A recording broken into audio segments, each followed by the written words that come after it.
तो साधना news election express के तहत में राइजिंग सरगुजा राइजिंग छत्तीसगढ़ के इस पड़ाव में, जिस पड़ाव में आज हमारे साथ में खाद्य मंत्री अमरजीत भगत जी मौजूद है, मैं उनका बहुत बहुत स्वागत करना चाहूँगा इस खास चर्चा में। और माना ये जाता है कि किसी भी क्षेत्र के विकास से राज्य के विकास को सुनिश्चित किया जाता है, क्योंकि अगर किसी क्षेत्र को छोड़ दिया जाए तो वो अलग थलग पड़ जाता है।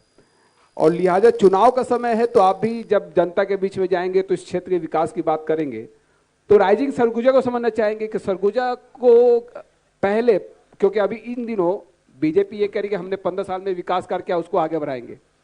आपकी सरकार ये कह रही है कि हमने 5 साल में जो काम किया वो 15 साल में नहीं हो पाया।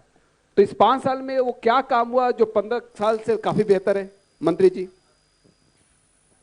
सबसे पहले तो साधना न्यूज को बहुत बधाई इस कार्यक्रम के लिए।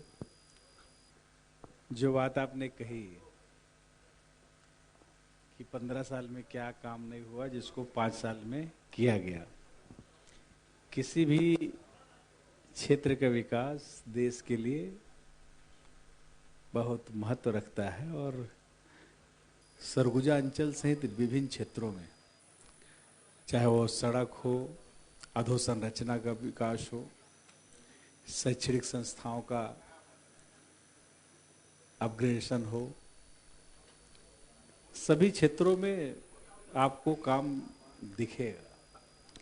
पहले अगर सरगुजा से कभी आप इसके पहले आए होंगे, उस सरगुजा से जो लोग राजधानी सफर किए होंगे, 7-7 घंटा 8-8 घंटा लगता था। आज जब यहाँ से निकलते हैं तो बमुश्किल 4-4.5 घंटा में आप राजधानी पहुँच जाते हैं। तो ये हमारा विकास का पैमाना है। दूसरा, यहाँ रहने वाले जो नागरिक हैं उनके दैनिक जीवन में जो सुधार आया है, चाहे वो किसान हो, चाहे वो आदिवासी हो, चाहे वो पशुपालक हो, चाहे किसी भी सेक्टर से वो जुड़ा हुआ हो, आप जब आकलन करेंगे, पहले का स्थिति और आज की स्थिति देखेंगे तो आपको जमीन आसमान का अंतर दिखेगा। इसका सीधा सीधा तात्पर्य है कि पहले हमारी सरकार आने के बाद 40 लाख लोग गरीबी रेखा से बाहर आए। आज छत्तीसगढ़ की पहचान धान का कटोरा से है और छत्तीसगढ़ के जो श्रमवीर है, धान के कटोरा के मालिक हैं, पिछले 15 साल में जो उनका सुनवाई नहीं हुआ था, हमारी सरकार आने के बाद उनके साथ न्याय किया है। न्याय चाहे उनके कर्ज माफी की हो, चाहे न्याय उनके उत्पादन का सबसे अधिक दाम देने की बात हो। पूरे हिंदुस्तान में आज 2040 रुपया धान का दाम मिलता है, सरकारी रेट, और छत्तीसगढ़ में हम लोग देते हैं 2640 रुपया। तो सीधा सीधा लोगों के जीवन में, उनके स्तर में बदलाव आया है, उनके आमदनी में बढ़ोतरी हुई है। राजीव गांधी न्याय योजना के माध्यम से 9,000 रुपये एकड़ हम इनपुट सब्सिडी देते हैं। जो पशुपालक है उनको सपोर्ट करने के लिए हम गोधन न्याय योजना लाए। इस प्रकार के तमाम योजना है जिससे हम लोगों के आमदनी, उनके इनकम को बढ़ाने का काम कर रहे हैं। जो ट्राइबल क्षेत्र के हैं, जो वनोपज संग्रहण करते हैं, उनके जीवन में बदलाव आया है। पहले केवल 6 प्रकार के वनोपज का संग्रहण होता था। हमारी सरकार आने के बाद 65, अभी 2 और इजाफा हुआ है, 67 प्रकार के वनोपज की खरीदी और उसका संग्रहण का काम चल रहा है। लगभग केवल फॉरेस्ट प्रोड्यूस में 1,000 करोड़ से ज्यादा का विपणन हुआ है।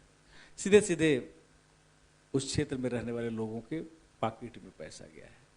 यहाँ का महुआ पेड़ काटने का आदेश पिछले सरकार में लोगों ने कर दिया था। यहाँ का महुआ लोग सड़कों में फेंकने लगे थे, लेकिन आज बस्तर का महुआ लंदन में बिक रहा है। तो जिस ये सीधा सीधा लोगों के जीवन में बदलाव आया है, और हम तो ये कहेंगे कि हमारी सरकार है जो लोगों के पॉकेट में पैसा डालने का काम कर रही है, और दूसरी जो सरकारें हैं वो लगातार उनसे पैसा निकलवाने का काम कर रही है। जिन लोगों ने कहा था कि हम 100 दिन में हमको मौका दीजिए, 100 दिन में हम महंगाई कम करेंगे, नहीं किया। उन्होंने कहा था कि हम अच्छे दिन लाएंगे, नहीं लाया। उन्होंने कहा था कि हर वर्ष हम 2 करोड़ युवाओं को नौकरी देंगे, नहीं दिया। उल्टे इस देश के ऊपर नोटबंदी ले आया। इस उतना में मन नहीं भरा, नोटबंदी लादने के बाद लोगों का कारोबार चौपट हो गया, जीएसटी ले आया, उतना में भी मन नहीं भरा। रेलवे को प्राइवेट को, एयरपोर्ट को प्राइवेट को, समुद्री पोर्ट को प्राइवेट को, तमाम जो वित्तीय संस्था है, चाहे वो बैंक हो, इंश्योरेंस कंपनी हो, निजी हाथों में दे रहे हैं। तो लोगों को नौकरी कहाँ से मिलेगा? तो एक तरफ से हम कह सकते हैं कि कांग्रेस के समय जो डीजल पेट्रोल 100 है 50-60 रुपए मिलता था, आज 100 पार हो गया। जो रसोई गैस कांग्रेस की सरकार में 400 रुपये आसपास में मिलता था, 1200 पहुंच गया। तो दूसरी जो सरकारें हैं लोगों से पैसा निकलवाने का काम कर रही हैं, उनको बेरोजगार करने का काम कर रही हैं, उनके एम्प्लॉयमेंट छीनने का काम कर रही है। और हम लगातार लोगों को एम्प्लॉयमेंट दे रहे हैं, उनके जो भी दैनिक उनका कारोबार है उसमें हम सपोर्ट कर रहे हैं। कोविड जैसे पीरियड में भी सरकार की जो योजना थी पूरा देश ने सराहा है। आपने देखा होगा कि किस प्रकार से इस देश की हुकूमत ने लोगों के ऊपर लॉकडाउन, किस प्रकार से बंदी, किस प्रकार से कर्फ्यू आनन फानन में लगाया। इसका नियम होता है 24 घंटे 48 घंटे पहले उनको अलर्ट किया जाता है कि जो जहां से आया वहां वापस जाए। यहाँ तो जो जहां था वहीं रह गया, पहिया थम गई, ट्रेनें बंद हो गई। जो कमाने खाने गए थे दूसरे राज्य, वो वहीं फंस गए। हजारों हजार किलोमीटर लोग पैदल चले, मोटरा गठरी सिर में लेके। ऐसे समय में भी छत्तीसगढ़ की व्यवस्था बेहतर थी।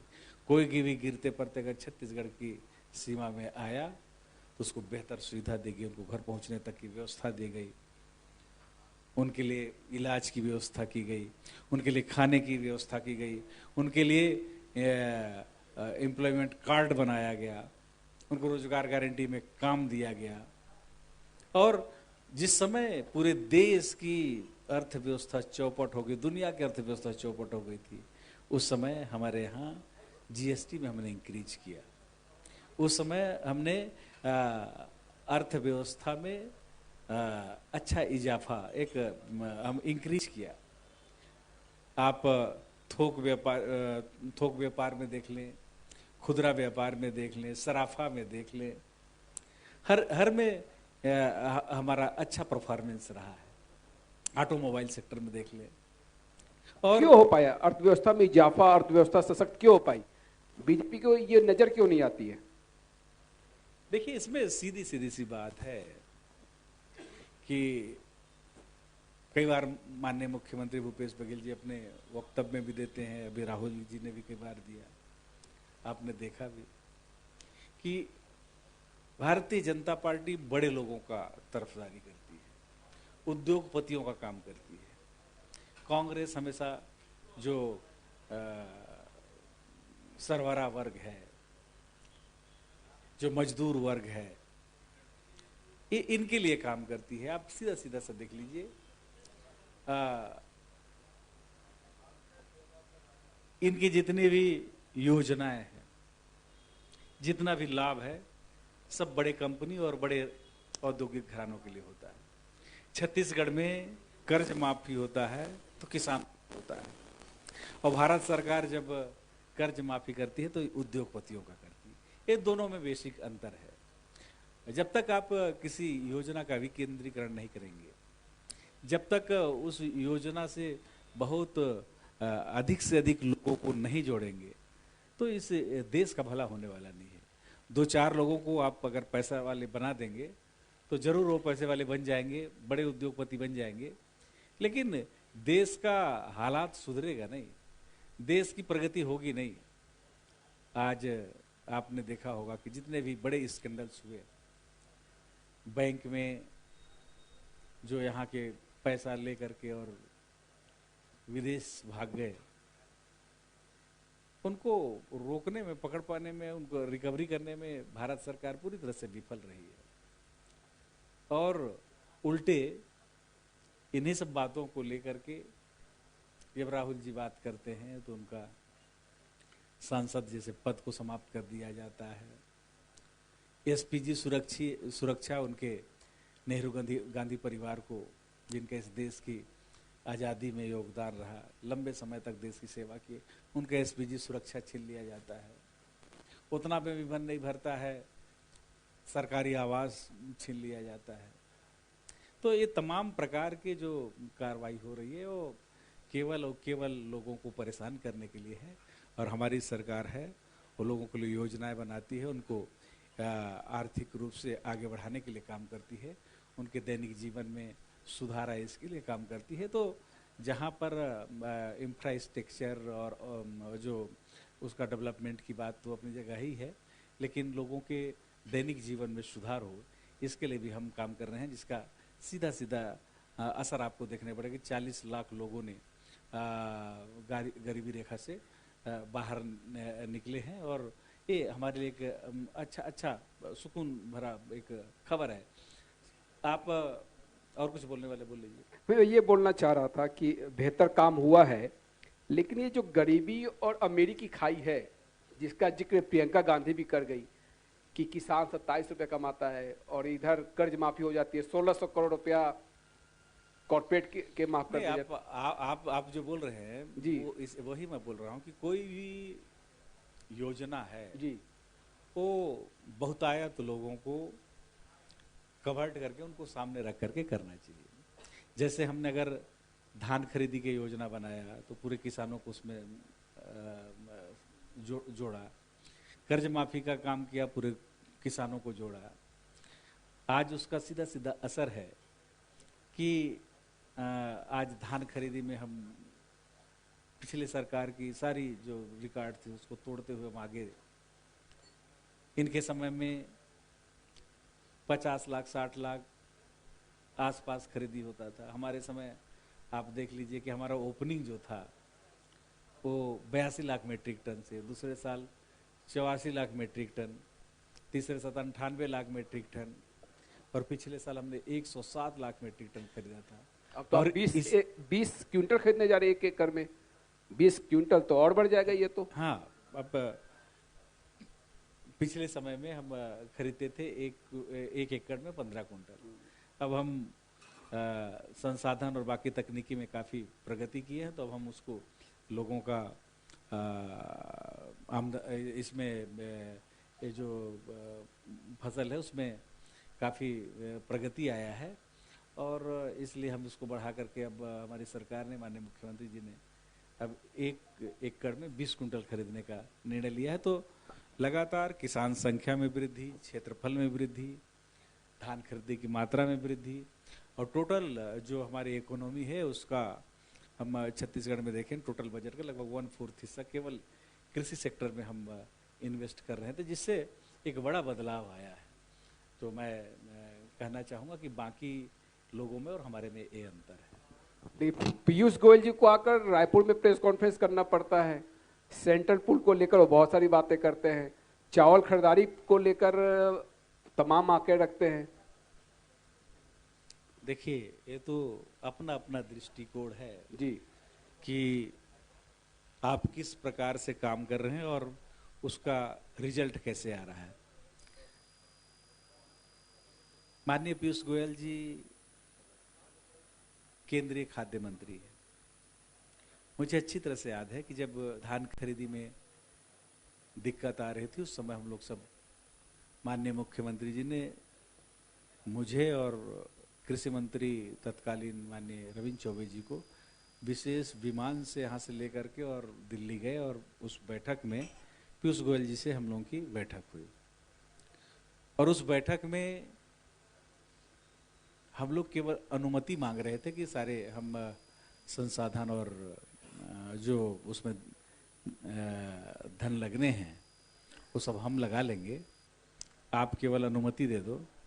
टस से मस नहीं हुए और उन्होंने 2500 रुपये कुंटल खरीदने की अनुमति नहीं दी। एक लाइन कहा कि अगर सरकारी रेट से ज़्यादा में खरीदेंगे तो केंद्रीय पूल में आपकी चावल जमा नहीं होगी। हम लोग बैरंग लौटे।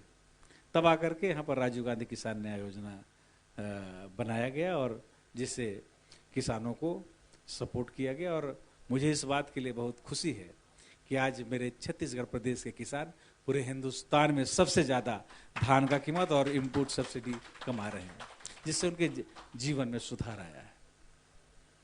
और उल्टे चुनाव के टाइम में आकर के झूठ बोलना कि धान हम खरीदते हैं। मैंने उस समय भी कहा था और अभी भी कह रहा हूं कि ईश्वर को साक्षी मान करके वो कह दें कि हम धान खरीदते हैं। मैं बोलता मेरी सरकार मुख्यमंत्री माननीय भूपेश बघेल जी के नेतृत्व में धान खरीदी हम करते हैं, बैंक से लोन लेकर के करते हैं, पूरे संसाधन हमारे रहते हैं। और जिसका अगर इस प्रकार की बात करते हैं, चाहे वो माननीय प्रधानमंत्री जी हों, चाहे केंद्रीय खाद्य मंत्री जी हों, कि धान खरीदने की बात करते हैं, तो आपके भी राज्य हैं श्रीमान। केवल छत्तीसगढ़ के बारे में आप बात मत करिए। आपकी जो प्रतिबद्धता है, आपकी जो जवाबदारी है पूरे देश के लिए है। आप गुजरात से आते हैं, वहाँ धान किस रेट में बिक रहा है। आप उत्तर प्रदेश बनारस से आप चुन करके आते हैं, 1100-1200 में वहाँ धान बिक रहा है। और यहाँ कह देने से हो जाएगा क्या? यहाँ के लोग जानने लगे हैं। चाहे कोई भी पार्टी का होगा, अगर वो किसान होगा तो कांग्रेस को वोट देगा। और इसीलिए मुख्यमंत्री भूपेश बघेल जी कहते हैं कि धान खरीदी रिकॉर्ड तो बना ही, साथ में राइस मिलर्स की संख्या बढ़ी 600। जी, लगभग आप जो आंकड़ा बता रहे हैं 600 लगभग राइस मिलर्स की संख्या बढ़ी है। हमारे यहाँ धान संग्रहण, कस्टम मिलिंग और बाकी सभी कामों में काफ़ी लोगों को रोजगार मिला है और इससे इजाफा हुआ है। लोग सब काम को छोड़ करके कृषि की तरफ आकर्षित हुए हैं और शिफ्ट हो रहे हैं। इसमें बड़े बदलाव की संभावना है। और अब तो आने वाले समय में हम एथेनॉल बनाने जा रहे हैं। इन्होंने तो बहुत सब्जबाग दिखाया था कि डीजल नहीं, अब खाड़ी से डीजल निकलेगा, बाड़ी से। 15 साल हो गए, एक बूंद डीजल कहीं निकला होता आप बताएं। और रतन जोत के पौधे भी क्या हुए, वो भी एक बड़ा सवाल है। वही, अब रतन जोत जिस विभाग को देखो, जिसको देखो रतन जोत लगा रहे थे कि, और उसी स्लोगन के साथ डीजल नहीं, अब खाड़ी से डीजल निकलेगा, बाड़ी से। तो काफी बर्बाद किया प्रदेश के लोगों ने। और आज हमको मौका मिला है तो हम लोग सभी सेक्टर में अच्छा काम कर रहे हैं, लोगों को आगे बढ़ाने का काम कर रहे हैं। यहाँ की जो जनमानस है उनके जीवन में सीधे बदलाव आपको दिखेगा। इनके समय में राशन कार्ड बनवाना बहुत टेढ़ी काम। ठीक चुनाव से पहले राशन कार्ड बनते थे और एक व्यक्ति का कई राशन कार्ड, और चुनाव जैसे निकला इसका सत्यापन के नाम पर उसी तादाद में कटता भी था। लेकिन हमारी सरकार है जिस दिन से बनी है और ये विभाग का प्रभार दिया है माननीय मुख्यमंत्री जी ने, उनको प्रति मैं धन्यवाद ज्ञापित करता हूं कि हमने यूनिवर्सल पीडीएस सिस्टम लाया। 100% लोगों को जो मांगेगा उसको राशन कार्ड मिलेगा। और आधार से लिंक किया। किसी भी व्यक्ति का एक से अधिक कार्ड नहीं बन सकता। अगर कोई माई का लाल है तो बना के दिखवा दे, आज कोई कर नहीं सकता इसमें हेरा फेरी। और जो लोग ये बात करते हैं, अभी बहुत घेरने का कोशिश, आरोप लगाने का कोशिश कि पीडीएस में गफलत हुआ। हमने कहा कि कोविड का पीरियड था और कोविड के पीरियड में हमारे पास एक ही चैलेंज था कि हम लोगों का जान कैसे बचाएं। जिसके पास राशन कार्ड था उसको भी हमने खाद्यान्न दिया, जिसके पास राशन कार्ड नहीं था उसको भी खाद्यान्न दिया, और जो राहगीर था उसको भी दिया, जो प्रवासी था उसको भी दिया। और आज ये बात बताते हुए मुझे खुशी होती है कि सेंट्रल नॉर्म्स के जस्ट डबल हम देते हैं। सेंट्रल नॉर्म्स क्या है? केवल 5 किलो दे करके बहुत ढिंढोरा पीटते हैं। हम एक व्यक्ति को 10 किलो देते हैं, 2 व्यक्ति को 20 किलो देते हैं, 3 व्यक्ति को 35 किलो, और उसमें एक्स्ट्रा जो होते हैं 7 किलो और एक्स्ट्रा। हमारे मित्रों ने, हमारे शुभचिंतकों ने घेरने का कोशिश किया, आरोप लगाया, और भारत सरकार को चिट्ठी लगा, अरे पीडीएस में बहुत गफलत हो गया। भारत सरकार को चिट्ठी लिखा, 33 महीने चावल आपने दिया, उसका भ्रष्टाचार हो गया। हमने कहा कि श्रीमान आपने 28 महीना दिया और 33 महीना का आप इसमें शिकायत कर रहे हैं, तो कोई कहां से अंतर तो आएगा। भारत सरकार ने उस चिट्ठी को उठा करके कचरे के टोकरी में डाल दिया। और मैंने कहा कि अगर आपके आरोप में दम था, अगर आप आरोप में अगर आप अडिग थे तो हाउस में प्रश्न लगा करके आपको गायब नहीं होना था। प्रश्न लगा करके और गायब हो जाते हैं। अरे आप हमको घेरना था, आरोप सिद्ध करना था। और आज भी उन लोगों के लिए मैं खुला चुनौती देता हूं कि अगर आप आरोप सिद्ध कर देंगे तो हम चुनाव नहीं लड़ेंगे। ऐसी बात? यस। और जो लोग लेकिन आरोप लगाते हैं उन लोगों के लिए भी है, अगर आरोप सिद्ध नहीं करेंगे तो आप भी चुनाव लड़ने की घोषणा करिए। सार्वजनिक मंचों से पीएम मोदी जी हाल के दिनों में चावल घोटाले पर जिक्र करते नजर आए। वही तो, आपकी एजेंसी आकर के जांच करके जाती है, उसमें कुछ नहीं मिलता है, और फिर आप उसमें झूठ पे झूठ, आप चावल में घोटाला बोल देते हैं, आप धान हम खरीदते हैं बोल देते हैं। अरे भाई जितना दिए हो उतना ही तो बटेगा ना। तो झूठ कौन बुलवा रहा है? बोलवा रहे हैं, उनको चुनाव में आरोप, उनको माहौल बनाना है इसलिए बोल रहे हैं। नहीं तो आपके पास तो सीबीआई है, आपके पास तो ईडी है, आपके पास तो तमाम सेंट्रल एजेंसी, किसने रोका है? तो आप जांच के लिए तैयार हैं? अरे हम क्या बोल रहे हैं, तो जांच कई बार करा चुके हैं और किसी भी प्रकार का जांच करें। यहां नहीं, आप हिंदुस्तान की जांच एजेंसी छोड़ दीजिए, अगर होगा तो इंटरनेशनल कोई जांच एजेंसी, उससे जांच करा लीजिए। आज पूरे प्रदेश में खाने की दिक्कत कहीं नहीं है। कोई ये नहीं बोलता है कि मेरे को चावल नहीं मिला, बल्कि इसका दिक्कत हमारे विपक्ष के साथियों को है कि कहीं पर दिक्कत क्यों खड़ा नहीं हो रहा है। और वो मांग करते हैं कि वो लोग चावल उठा करके खा नहीं रहे हैं, बेच रहे हैं। कई जगह से शिकायत किए। हमने कहा भाई हमारे चावल हमको हितग्राही को देने तक का है, उनके घर में हम पुलिस का ड्यूटी थोड़ा लगाएंगे कि वो खा रहा है कि नहीं खा रहा है। अगर कहीं पर कालाबाजारी करते कोई मिलेगा, शिकायत मिला, कार्रवाई करेंगे। तो यहाँ कथनी करने में कोई अंतर नहीं है। हमारा जो सोच है, हमारा दृष्टिकोण बिल्कुल स्पष्ट है। हम जनता की चुनी हुई सरकार जनता के लिए काम कर रही है, इसलिए उनके जीवन में तेजी से बदलाव आ रहा है। छत्तीसगढ़ की फिजा बदल रही है, गढ़बो नवा छत्तीसगढ़ साकार हो रहा है। तो आपको लगता है कि इस बार का भी चुनाव धान के मुद्दे के इर्द गिर्द ही रहेगा? धान का मुद्दा काफी अहम है। धान का मुद्दा भी रहेगा, चावल का भी मुद्दा रहेगा, युवाओं का भी मुद्दा रहेगा। इन्हें युवाओं को हमने बड़े पैमाने पे लोगों को प्लेसमेंट दिया, बड़े पैमाने पे लोगों को बेरोजगारी भत्ता दिया। हमने वन अधिकार कानून के तहत लोगों को पट्टे दिए। उनको हम बहुत सारे ऐसे सेक्टर हैं जिसमें कभी काम होता नहीं था, उसके लिए भी हम लोगों ने लोगों को आगे बढ़ने के लिए, उनका इनकम जनरेट करने के लिए एक जरिया बनाया। तो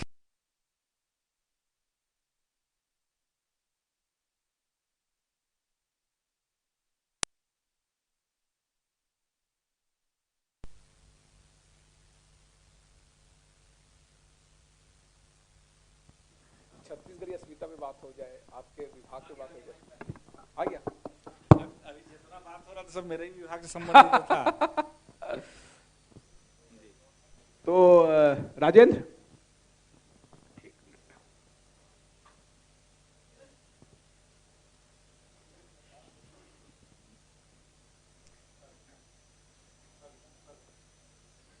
हेलो। तो बहुत अच्छी बात। चलिए तो के सिलसिले को आगे बढ़ाते हैं। इस बार के चुनाव में माना यह जाता है कि जिस तरह से बंगाल में बंगाल अस्मिता चला, क्योंकि वहां पे बीजेपी ने काफी जोर लगाया था उस चुनाव में, और ईडी, इनकम टैक्स, कमोबेश स्थिति छत्तीसगढ़ में भी वैसी है। चुनाव के एंड पहले ही ईडी और इनकम टैक्स और तमाम सेंट्रल एजेंसियां जिस तरह से यहाँ पे, देखिए इस समय पूरे देश में जी, तानाशाह की सरकार चल रही है, और तानाशाह अंदर से इतना डरा हुआ है कि कहीं मेरे नाम का जो डर है वो निकल ना जाए, इसलिए अपना जो टेरर को बनाए रखने के लिए उन तमाम प्रकार के हथकंडे अपना रहे हैं।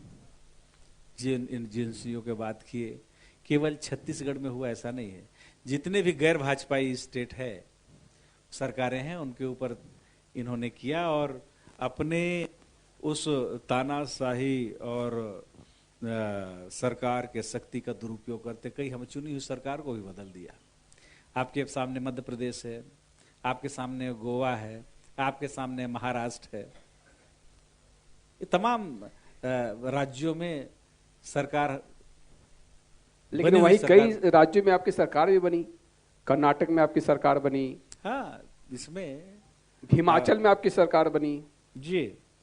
लेकिन एक समय होता है जी, कि जब तक आप कुछ भी करेंगे तो आपका पॉजिटिव होगा, लेकिन एक उसमें पहुंचने के बाद, इस तरह पहुंचने के बाद फिर उल्टा शुरू हो जाता है। तो समझ लो कि आप ये जो जिन राज्यों की बात आप कर रहे हैं, तो ये उल्टी गिनती शुरू हो गई है। तब बहुत क्या है कि लोक लुभावन नारे और आपकी बातों को सुन करके लोगों की जिज्ञासा और उम्मीदें बढ़ी थी कि आप देश के लिए कुछ करेंगे। लेकिन जितनी भी बातें हमने कही, चाहे एम्प्लॉयमेंट की बात कही, चाहे महंगाई कम करने की बात कही, कहीं भी वो उसमें सकारात्मक कोई रिजल्ट आया नहीं। आज पूरा देश नाउम्मीद है इसके लिए, और जिस प्रकार से तानाशाही रवैया अपनाते हुए बाकी लोगों को टारगेट किया जा रहा है, उससे पूरी देश की जनता डरी हुई है, तमाम पार्टियां डरी हुई है। जिस प्रकार के कृत्य राहुल जी के साथ हुए, वो राजनीति के लिए, भारतीय राजनीति का कदापि उचित नहीं है। ये देश सबका है, सबने लड़ा है इस देश के लिए, सभी कौम के लोगों ने खून पसीना बहाया है, अपनी शहादत दी है। इस देश में सबका हक और अधिकार है। किसी को भी अलग करके देश की एकता की जो आप अगर कामना भी करते हैं, उस पर अगर सोचते भी हैं, तो अपने आप को आप धोखा देंगे। तो राहुल गांधी की सदस्यता भी बहाली हुई, न्यायपालिका ने फैसला भी दिया, बंगला भी मिला, तो आप तो लोकतंत्र में तो विश्वास तो है ना, लोकतंत्र जहाँ पे है। देखो दोनों चीज आप वही जी, लोकतंत्र में विश्वास कायम रहना चाहिए जी, ये तो न्यायपालिका ने दिया ना जी। अभी आपने लोकतंत्र के सबसे बड़े मंदिर में आपने देखा होगा कि एक शख्स ने किस प्रकार से लोगों के साथ बात करते हुए स्तरहीन शब्दों का प्रयोग किया। आपने देखा होगा एक चुना हुआ सांसद के साथ इस प्रकार का बर्ताव कदापि उचित नहीं है। सबको शिष्टाचार और अपने व्यवहार में शिष्टता रखना चाहिए, और अगर आप इसका ख्याल नहीं रखते हैं तो ये रसातल में चला जाए। चलिए एक अहम मुद्दे पे आना चाहूंगा। एक इन दिनों आपने देखा होगा कि जो भी केंद्रीय मंत्री आए, आपने देखा पूरी ताकत झोंक रखी है बीजेपी ने छत्तीसगढ़ में। सभी ने ये कहा कि सनातन धर्म को खत्म करने की साजिश चल रही है, राम को लेकर बहुत सारी बातें हुई। अक्सर भूपेश बघेल जी कहते हैं बीजेपी के राम, कांग्रेस के राम, माता कौशल्या के राम। आपको लगता है कि यहाँ की छत्तीसगढ़ में जो चुनाव होने वाले हैं वो धर्म के इर्द गिर्द क्या बीजेपी चुनाव लड़ने जा रही है, जो देखिए, सनातन धर्म की बात करती नजर आ रही है? जो सनातन है उसको कोई ठुकरा नहीं सकता, किसी का भी अस्तित्व को कोई मिटा नहीं सकता। जो सत्य है वो शाश्वत है, और कोई आज की घटना नहीं है। अगर रामायण की हो, चाहे वो त्रेता युग की बात हो या द्वापर की बात हो, चाहे इस देश में राम और कृष्ण की जो बात हो, वो कोई नई नहीं है, वर्षों पुरानी बात है। और हमारे छत्तीसगढ़ में तो उसका सीधा सीधा लोगों के दैनिक व्यवहार में दिखता है, उनके संस्कृति में दिखता है, एक दूसरे का अभिवादन। और छत्तीसगढ़ को तो माता कौशल्या का मैके, राम का ननिहाल, और छत्तीसगढ़ में अपने वनवास काल का सबसे ज़्यादा लंबा समय उन्होंने यहाँ बिताया है। हर चौका आप गए होंगे, सीतामढ़ी, वहाँ से लेकर के और रामाराम तक, उन तमाम जगहों को हमारी सरकार ने माननीय मुख्यमंत्री भूपेश बघेल के नेतृत्व में उसको चिन्हित किया है, और उसको सजाने का काम, संवारने का काम, जिस रास्ते से प्रभु आए थे उस रास्ते को देखने के लिए जब देश और दुनिया के लोग आएंगे, उनके लिए सुविधा, रुकने के लिए, आने जाने के लिए, इन तमाम बातों को ध्यान में रख के सरकार काम कर रही है। तो मैं सोचता हूँ कि काम करने वाले को हमेशा उसका अच्छा प्रतिफल मिलता है। रामायण महोत्सव भी आपने कराया रायगढ़ में, रामायण मंडलियों को आपने काफी कुछ दिया, प्रोत्साहन दिया, उनको आगे बढ़ाया। देखिए, संस्कृति विभाग में बहुत सारे काम हुए जी। माननीय मुख्यमंत्री जी के नेतृत्व में इस देश में कई कीर्तिमान स्थापित हुए हैं। यहाँ की कला, यहाँ की संस्कृति, यहाँ की बोलचाल, यहाँ के जो हमारे रीति रिवाज, यहाँ के खान पान, सभी को एक स्थान मिला। आदिवासी नृत्य महोत्सव अपने आप में एक पहचान बन गई है। देश और दुनिया के लोग उस माध्यम से भी छत्तीसगढ़ को जानने लगे हैं। जहाँ नौ देश के लोग और सभी राज्यों के लोग यहाँ पर आते हैं और छत्तीसगढ़ को देखते हैं तो सीधा आकर्षित होते हैं, और यहाँ की सुंदरता, यहाँ के यहाँ के प्राकृतिक आबो हवा, उसको देख करके लगता है कि छत्तीसगढ़ का ये भी स्वरूप है। छत्तीसगढ़ का एक स्वरूप और था कि एक परसेप्शन बन गया था, लोग पहचान बना दिए थे कि छत्तीसगढ़ नक्सलगढ़ है, पिछड़ा हुआ है, लेकिन संस्कृति रूप से इतना मजबूत और इतना पुराना, इतना हमारा धरोहर है, इसको भी लोग जानने लगे। और इसका श्रेय सीधा सीधा मैं माननीय मुख्यमंत्री जी को देता हूं कि उन्होंने इसका दिल खोल करके उन्होंने इस क्षेत्र में काम भी किया और आयोजन भी किया, जहां पर आदिवासी नृत्य महोत्सव कराया और राष्ट्रीय नृत्य महोत्सव में देश और विदेश के लोगों को, देश और दुनिया के लोगों को यहाँ पर बुलाया। तो उस नाते आदिवासी कला, साहित्य, संस्कृति को भी एक स्थान मिले, एक पहचान मिली। विश्व आदिवासी दिवस 9 अगस्त को पूरे देश और दुनिया के लोग जिस दिन त्यौहार मनाते हैं, उस दिन को माननीय मुख्यमंत्री ने छुट्टी देकर के आदिवासियों का दिल जीत लिया। और एक कहावत है कि अगर कोई आदिवासी कुछ बोलता नहीं है लेकिन महसूस सब करता है, और अगर कोई आदिवासी का दिल जीत लिया मतलब समझो आप दुनिया जीत लिए। और इस काम को माननीय मुख्यमंत्री जी ने करके दिखाया है। इसलिए दूसरे देशों, विश्व से जो आए थे नर्तक दल, वो जाते जाते रो गए, बोले कि छत्तीसगढ़ उनका दूसरा घर है। हाँ, वो बोले कि छत्तीसगढ़िया सबले बढ़िया। हाँ। और आज से हमारा 2 घर हो गया, एक हम जिस देश से आते हैं, दूसरा छत्तीसगढ़। ये हमारे लिए बहुत महत्व की बात है, हमारे लिए बहुत गर्व की बात है, पूरे प्रदेश की स्वाभिमान को बढ़ाने की बात है। वहीं पर आपने रामायण महोत्सव की बात करी। रामायण जो मंडलियां हैं उनको भी हमने आगे बढ़ाया है, उनको भी हमने अनुदान दिया है, वो उनको उनके तरफ कभी किसी का ध्यान जाता नहीं था, और उनको भी आगे बढ़ाने का, उनको महत्व देने का काम किया है। और जब रायगढ़ में हमने रामायण महोत्सव कराया, राष्ट्रीय महोत्सव कराया, पूरा रायगढ़ झूम रहा था और पूरा देश देख रहा था कि राम के जीवन गाथा, उनके बारे में जो वर्णन हो रहे थे कि किस प्रकार से माता कौशल्या अपने बच्चों से बिछड़ने के बाद, उनके वन जाने के बाद व्यथित थी और चिड़िया से पूछती है, उड़ती चिड़ैया से पूछे माता कौशल्या, देखते है कैसे बाड़े बबुआ हमारे। ये भाव है। तो एक एक चीज है जिसको सहेजने का काम, संवारने का काम हमारी सरकार कर रही है। केवल आरोप लगाने से नहीं होता है। आरोप प्रत्यारोप तो राजनीति में लगते रहते हैं, लेकिन अगर काम कुछ हो रहा है तो आपको उसको स्वीकार भी करने की नैतिक क्षमता होनी चाहिए। एक तरफ जहां केंद्र से आपको अवार्ड मिलता है, आप रिकॉर्ड बनाते हैं, जैसे रायगढ़ में ही रिकॉर्ड बना हनुमान चालीसा के पाठ को लेके, चाहे लघु वनोपज की खरीदारी में रिकॉर्ड बना जिसको लेकर केंद्र ने अवार्ड दिया, लेकिन बीजेपी को ये सब अवार्ड नहीं दिखता। सरकार उन्हीं की दे रही है अवार्ड आपको। देखिए, अंदर से स्वीकार सब करते हैं, लेकिन ये दिखावा करते हैं कि बिल्कुल नकारने का काम, और अवार्ड देने का काम तो दिल्ली सरकार ही करती है, और उन्हीं की मंत्री आकर के अगर उसको नकारें और आरोप लगाए तो दो तरह की बात हो गई।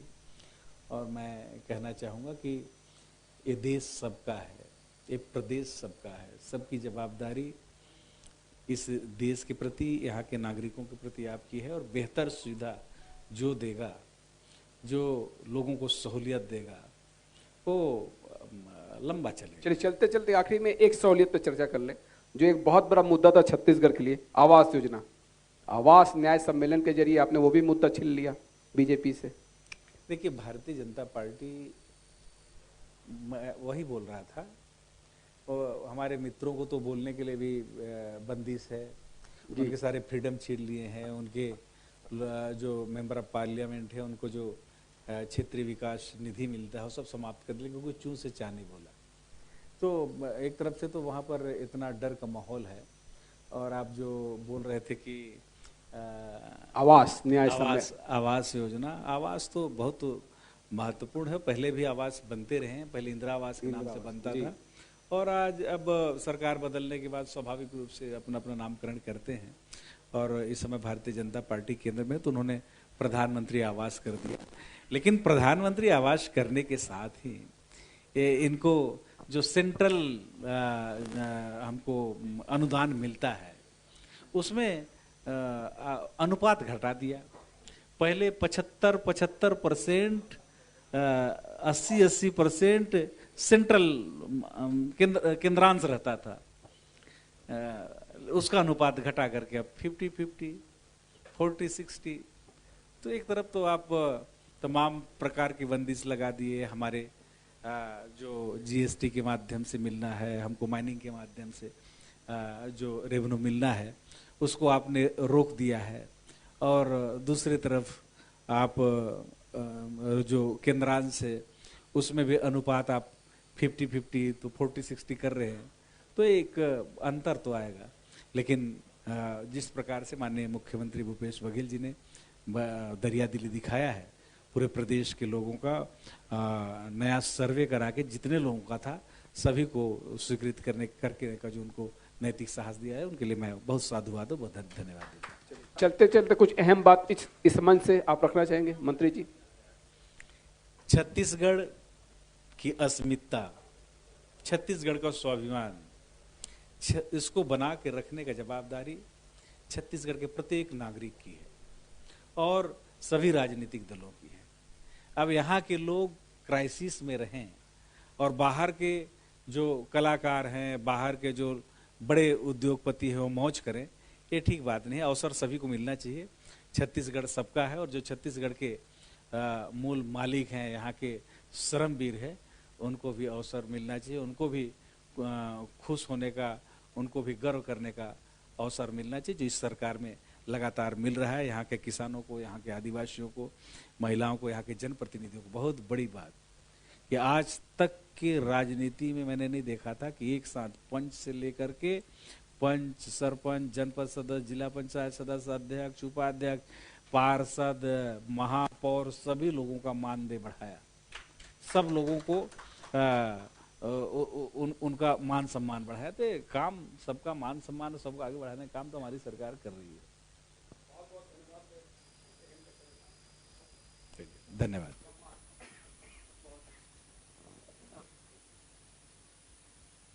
हेलो, बहुत अच्छी बात हुई। और चलिए, तो मैं चाहता हूँ ये कि हमारे साधना परिवार ये चाहता है कि कुछ पत्रकार, कुछ संस्थाएं ऐसी हैं जो माननीय श्री मंत्री जी के हाथों सम्मानित होने के लिए, तो प्लीज मेरी आवाज को सुने। अब्दुल राशिद, साधना न्यूज जिला प्रतिनिधि। दुर्गेश गुप्ता, प्रतिनिधि कुसमी। राकेश जायसवाल, प्रतिनिधि राजपुर। नरेंद्र मिश्रा, पत्रकार। राकिब खान, प्रतिनिधि रामानुगंज।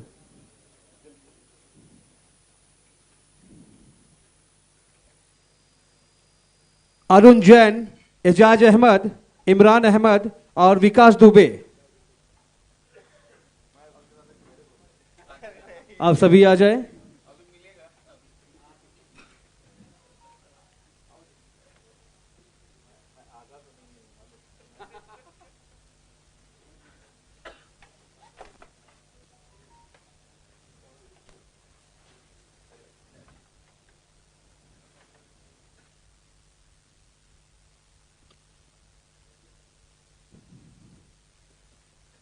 और मैं चाहूंगा अभिषेक सिंह, चौकी प्रभारी, new bus stand, Ambikapur.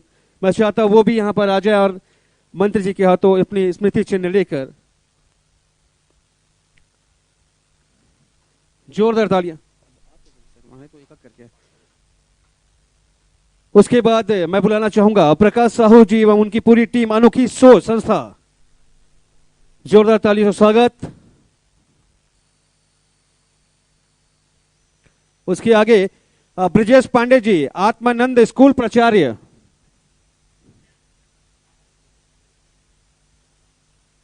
Rinku Singh, गौ सेवा मंडल।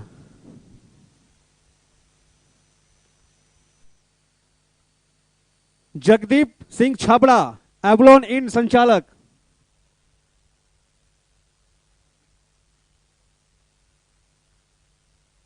जगदीप सिंह छाबड़ा, एवलॉन इन संचालक। डॉक्टर अर्पण सिंह चौहान जी। डॉक्टर विकास पांडे।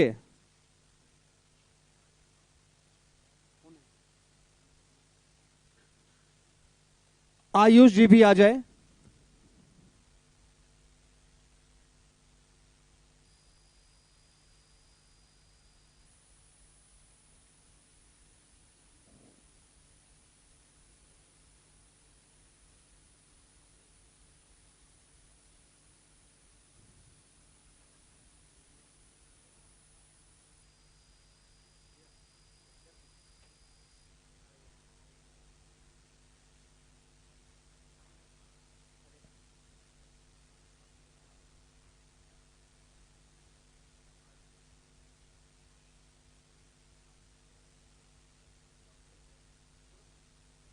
विकास पांडे जी, डॉक्टर विकास पांडे और डॉक्टर अर्पण सिंह चौहान जी।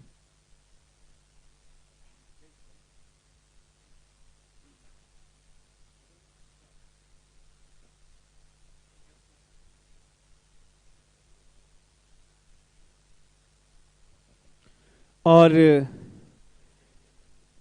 हमारे